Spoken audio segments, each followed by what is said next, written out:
Welcome to Jackie Cinemas. ஜாக்கி சினிமாஸில் இந்த எபிசோடில் இன்று நேற்று நாளை திரைப்படத்தினுடைய வீடியோ விமர்சனத்தை பார்க்கலாம். படத்துக்கு போகிறதுக்கு முன்னாடி விமர்சனத்துக்கு போகிறதுக்கு ஒரு விஷயம் மட்டும் சொல்லிக்கிறேன். இந்த படம் வந்து டைம் ட்ராவல் சம்மந்தப்பட்ட, டைம் மெஷின் சம்மந்தப்பட்ட ஜேர்னல் எடுக்கப்பட்ட ஒரு திரைப்படம். நல்ல வேலை கமல் இந்த ஜேர்னல்லையோ இந்த கதையோ எடுத்திருந்தாருன்னு வச்சுக்கோங்களேன். ப்ரீடெஸ்டினேஷன் 2014 ஒரு படம் வந்துச்சு. அதுலேருந்து அப்படியே கமல் உருவி அப்படியே கல்மா பண்ணி அப்படியே எடுத்துட்டாரு. காப்பி அடிக்கிறதே இந்த கமலுக்கு வேலை, காப்பி அடித்து தான் அவர் எல்லாமே பண்ணுறாரு அப்படின்ட்டு ஒரு கதை விடுவாங்க. பட் நம்ம ரவிக்குமாரை வந்து அப்படி நம்ம சொல்ல முடியாது. ஏன்னா நம்ம ஆரம்பத்துலேருந்தே சொல்லிகிட்டு இருக்கோம், என்னென்னா இன்ஸ்பிரேஷன் இல்லாமல் எந்த ஒரு விஷயமே இல்லை. யாரோ போட்ட பாட்டையில், யாரோ எழுதின எழுத்தில், எங்கேயோ பார்த்த விஷயத்தில் அப்படி தோண்டி இப்படித்தான் திரைக்கதைகளை மாற்றி மாற்றி மாற்றி எழுதி கொடுத்தாகணும். இதுதான் இயல்பு, இதுதான் நிலை, இதுதான் இயற்கை. தலையிலேருந்து அப்படியே சும்மா சுயம்பு மாதிரி அப்படியே யோசிச்சு அப்படியெல்லாம் வந்துடாது. ஓகேங்களா? ஸோ முதல் படத்திலேயே இந்த மாதிரி ஒரு டைம் ட்ராவலர், டைம் மெஷின், இந்த மாதிரி கதைகளை வந்து இந்த ஜேர்னலில் வந்து இந்த படத்தை எடுத்துக்கிட்டு, இது முதல் படத்திலே வந்து அதை எடுத்துக்கிட்டு தைரியத்தோடு கிளம்புறீங்க இயக்குனர் ஆர் ரவிக்குமாருக்கு என்னுடைய வாழ்த்துக்களும் அன்பும். ஏன்னா ஃபஸ்ட்டு படத்தில் அப்படி பண்ணுறது வந்து பெரிய விஷயம். இந்த படத்தை வந்து அது எந்த மாதிரி வெற்றியோ தோல்வியோ அது வேறு விஷயம். பட் ஒரு மன நிறைவான ஒரு படத்தை எடுத்துன்ற ஒரு திருப்தி இந்த படத்தில் வந்து கண்டிப்பாக ரவிக்குமாருக்கு உண்டு. ஏன்னா குழப்பம் இல்லாத ஒரு திரைக்கதை மூலமாக இந்த திரைப்படம் வந்து சொல்லப்பட்டிருக்கிறது தான் இந்த படத்தோட மிகப்பெரிய ப்ளஸ்ஸு.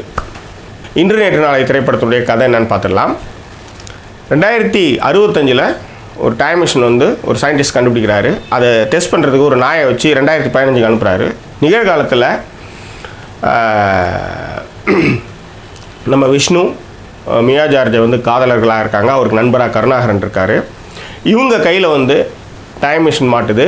மியா ஜார்ஜோட அவங்க அப்பா வந்து ஜெயபிரகாஷ் இவங்களுடைய காதலுக்கு வந்து அவர் எதிர்த்து இருக்கிறார். ஏன்னா அவருக்கு வந்து வேலையே இல்லை. ஏன்னா விஷ்ணு வந்து நிறைய தாட்டுலாம் நிறையா இருக்குது, நிறைய ஏதாவது செய்யணும் பண்ணணும் அப்படின்ட்டு இருக்காரு. அதனால் நிறைய கடனாளியாக இருக்கார். ஸோ அவருக்கு பிரேக்கப் இல்லாமல் இருக்குது. அதனால் வந்து அவன் வந்து சரி வர மாட்டான் வாழ்க்கையில் அப்படின்றாரு. இவங்க 2 பேர், அதாவது கருணாகரன் வந்து ஒரு யோசிக்காராக இருக்கார். 2 பேர் நண்பர்கள். இவங்களுக்கு வந்து ஒரு டைம் மிஷின் கிடைக்குது. இந்த டைம் மிஷின் மூலமாக அவர்கள் என்ன சாதித்தார்கள், மியா ஜார்ஜ் அண்ட் விஷ்ணுவுடைய காதல் நிறைவேறியதா இல்லையா என்பதை நீங்கள் வெண்திரையில் கண்டிப்பாக பார்க்கலாம். ஓகே, விஷ்ணு பின்றார் மனுஷன். எனக்கு வந்து அவருடைய முந்தைய படம் அந்த ஜீவா படத்தில் வந்து ரொம்ப நல்லா பண்ணியிருந்தேன். நான் அந்த படத்தை வந்து ரொம்ப லேட்டாக தான் பார்த்தேன். But fantastic. அந்த திரைப்படம் வந்து ரொம்ப உணர்வுபூர்வமாக நெகிழ்ச்சியான ஒரு திரைப்படம். அதில் நல்லாவே அவர் பர்ஃபார்ம் பண்ணியிருந்தார். இந்த படத்துலையும் அவருடைய பர்ஃபார்மன்ஸ் நல்லாயிருக்கு. அதை விட அவர் கூட வர்ற கருணாகரன் வந்து பிச்சு உதற மனுஷன் வர்ற இடங்கள், பேசுகிற டயலாக்ஸ்லாம் வந்து தேட்டரில் வந்து சிரிப்பலை ஏற்படுத்துது. மிக முக்கியமாக ஒரு சின்ன பையனை கூட்டு வச்சு நங்குன்னு கொட்டி அனுப்புகிறப்ப அது என்னடான்னு கேட்டால் அதுதான் என் கணக்குவாதியான்னு சொல்கிறப்ப தேட்டரில் பயங்கர கைத்தட்டல். அதே மாதிரி பொம்பளைங்கிட்ட சொல்கிறதும் ஃபேஸ்புக்கில் போடுறதும் ஒன்றுடா அப்படின்ற மாதிரி டயலாக்ஸஸ் அந்த மாதிரி. அதே மாதிரி ஒரு இதை எடுத்து டைம் மிஷின் கடக்கிறப்ப டக்குன்னு எடுத்து ஆல்ஃபா 1 2 3 அப்படின்னு சொல்கிறப்பலாம் தேட்டரில் வந்து மிகப்பெரிய ஒரு கைத்தட்டலை வந்து பெறுது. மியா ஜார்ஜ் கேரளத்து பைங்கிலி செம்ம சூப்பராக இருக்காங்க. நெத்தியில் வேறு சின்ன வயசில் அடிபட்டு 2-3 ஸ்டிச்சஸ் வேறு போட்டிருக்காங்க. கொஞ்சம் கஷ்டமாக இருக்குது. பட் இருந்தாலும் அழகு பதுமையாக இருக்கிறார். அவரை பார்க்குறப்ப காதலிக்கலைன்னா தான் தப்பு. ஏதோ கண்டிப்பாக அந்த நம்ம ஜெமினி பிரிட்ஜ் பக்கத்தில் சுதந்திர தின பொங்கல் தான் விஷ்ணு வந்து முதல்ல மியா ஜார்ஜை பார்த்து லவ் விடுறாரு. லவ் செட் ஆகுது. ஸோ நல்லா பண்ணியிருக்காங்க. அவங்க சிரிக்கிறப்போ அழகாக இருக்காங்க, சூப்பராக இருக்காங்க. ரைட். அடுத்தது கருணாகரன் சொல்லியாச்சு. அடுத்தது ஜெயபிரகாஷ். அவர் வழக்கமாக ஒரு அப்பா என்ன பண்ணுவாரோ அந்த வேலைலாம் பண்ணுறார். ரொம்ப நீட்டாகவும் இருக்கிறார். ஏன்னா ஒரு கார்பரேட் தனமான அப்பா. அவருடைய ரோலை நல்லாவே பண்ணியிருக்கார். ஸோ டிஎம் கார்த்திக் வந்து பார்த்தசாரதி நடிச்சிருக்காரு. அதுக்காக அவருக்கு வந்து பார்த்தசாரதின்னு பேர் வச்சுருக்காங்க. அதில் எல்லளவு கூட அவர் வந்து நகராத அந்த அவருடைய ரோலை வந்து மிக சிறப்பாகவே பண்ணியிருக்கார். இந்த திரைப்படத்துக்கு வந்து மியூசிக் வந்து ஹிப்ஹாப் தமிழா ஒரு ஆம்பளை திரைப்படத்திலே நிறைய பாடல்கள் வந்து கவர வச்சார். அந்த பாட்டில் ஆம்பளை படத்தில் எல்லா பாட்டுமே ரொம்ப நல்லாயிருக்கும். இந்த படத்தில் கூட வந்து லவ் சீன்ஸ் வர்றப்போ ஒரு சின்ன பிஜிஎம் வருது. அது வந்து வித்தகன் படத்தில் வந்து ஒரு ஒரு அதுலேருந்து அந்த டியூன் மாதிரியே இருந்தது. இருந்தாலும் நல்லா இருந்தது. இந்த திரைப்படத்துக்கு வந்து ஒளிப்பதிவு வந்து வசந்த் ரொம்ப நல்லா பண்ணியிருக்காரு. சிஜி ரொம்ப நல்லாவே இருக்குது.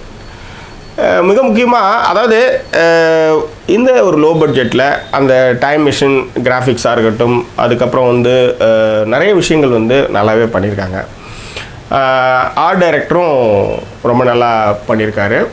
அதுக்கப்புறம் இந்த படத்துக்கு வந்து பிஆர்ஓ நிக்கில். இந்த படத்துக்கு எடிட்டிங் வந்து லியோ ஜான் பால் பண்ணியிருக்காரு, ரொம்ப கிறிஸ்பாகவே பண்ணியிருக்காரு. டைம் ட்ராவலர், ஒளியாண்டு, டைம் மெஷின்ஸ், இந்த ஜானர் வந்து தமிழுக்கு வந்து மிக மிக புதுசு ஒன்று. ரெண்டாவது, இந்த ஜேர்னரில் சாதாரண ரசிகன் வந்து யோசிக்கிறதுக்கு ஸ்பேஸ் உள்ள நிறைய இடம் கொடுக்குற வந்து ஒரு கதைக்களம் இது. இப்போ இரும்பு கை மாயாவேன்னு வச்சுக்கோங்களேன், உன் கையில் கிடச்சா என்னாவும், என் கையில் கிடச்சா என்னாவும், ஒவ்வொருத்தரும் ஒரு தாட் போயிட்டே இருக்கும். ஸோ இந்த மாதிரி டைம் மிஷின் எனக்கு கிடச்சா என்னாவும் நான் நிறைய யோசிக்க ஆரம்பிப்பேன். ஸோ அந்த மாதிரியான விஷயங்களில் வந்து சக ரசிகன், அதாவது படம் பார்க்குற ஒவ்வொரு ரசிகனுக்கும் ஒவ்வொரு எதிர்பார்ப்பு இருக்கும். அந்த எதிர்பார்ப்புகளை ஓரளவுக்கு பூர்த்தி செஞ்சால் மட்டும்தான் இப்போ திரைப்படம் வந்து அடுத்த கட்டத்தை நோக்கி போகும். ஸோ அந்த வகையில் ஓரளவுக்கு வந்து ரவிக்குமார் வந்து அவர் என்ன அந்த ப்ராசஸ் வந்து ரொம்ப நல்லாவே பண்ணியிருக்காங்க. சின்ன சின்ன க்யூட்டான விஷயங்கள், அது காந்தி, அப்புறம் ரூபா நோட். ஆனால் அந்த ரூபா நோட்டு வந்து இவங்க வந்து இவ்வளோ யோசிக்கிறவங்க வந்து அந்த காலத்தில் ரூபா நோட்டோடு எடுத்துன்னு போகணுன்னு கூட தெரியாதா? ஸோ அந்த மாதிரி சின்ன சின்ன மைனஸ்லாம் இருக்குது. பட் இருந்தாலும் லாஜிக்கல் மீறாத திரைக்கதை, அது வந்து பாராட்டப்பட வேண்டிய விஷயம். ஆனால் எந்த அளவுக்கு இது பிஎன்சி ரசிகர்களுக்கு புரியும் அல்லது போய் சேரும் என்பது வந்து பெரிய விஷயம். ஏன்னா ஏ சென்டரில் இருக்கிறவனுக்கு ஒளியாண்டாக இருக்கட்டும், time travel, time machine, back to the future predestination டெஸ்டினேஷன் பார்த்துருப்பான், ஏகப்பட்ட விஷயம் அவன் பார்த்துருப்பான். ஸோ அதனால் இந்த சிக்கலான திரைக்கதை வந்து புரிந்து கொள்ளும் தன்மை வந்து ஏ சென்டருக்கு ஆடியன்ஸுக்கு இருக்குது. பிஎன்சிக்கு வந்து எந்த அளவுக்கு போய் சேரும்னு தெரியல. போய் சேர்ந்ததுன்னா மிகப்பெரிய சக்ஸஸ். ஸோ எனிவே, பட் ரவிக்குமாரை பொறுத்தவரையும் முதல் திரைப்படம் அவருக்கு வந்து ஒரு நல்ல ஒரு சவாலான ஒரு திரைக்கதையை எடுத்துக்கிட்டு அரைச்சமாவே அரைக்காமல் ஒரு சவாலான திரைக்கதை எடுத்துக்கிட்டு செஞ்சுருக்கிறதுல வந்து ரவிக்குமார் வந்து வெற்றி பெற்றிருக்கிறார் என்றே சொல்ல வேண்டும். அவருக்கு ஜாக்கி சினிமா சார்பாக நம்முடைய இதயபூர்வமான வாழ்த்துக்களை நாம் தெரிவித்துக் கொள்வோம். ஆக்ஷன், த்ரில்லர், ஃபேண்டசி, இந்த மாதிரி திரைப்படங்கள் ரசிக்கும் ரசிகர்களுக்கு ஒரு முழுமையான விருந்து தான் இன்று நேற்று நாளை. ரொம்ப நல்லாவே இந்த திரைப்படத்தை பண்ணியிருக்காங்க. கண்டிப்பாக அவசியம் வந்து தேட்டரில் போய் கண்டிப்பாக பார்க்கலாம் என்பதுக்கு வந்து நான் உத்தரவாதம் கொடுக்குறேன். இந்த திரைப்படத்தினுடைய தாராளமாக வச்சுக்கலாம். அதே மாதிரி இந்த சைட் உங்களுக்கு பிடிச்சிருந்தா சப்ஸ்கிரைப் பண்ணுங்கள், நண்பர்கிட்ட ஷேர் பண்ணுங்கள்.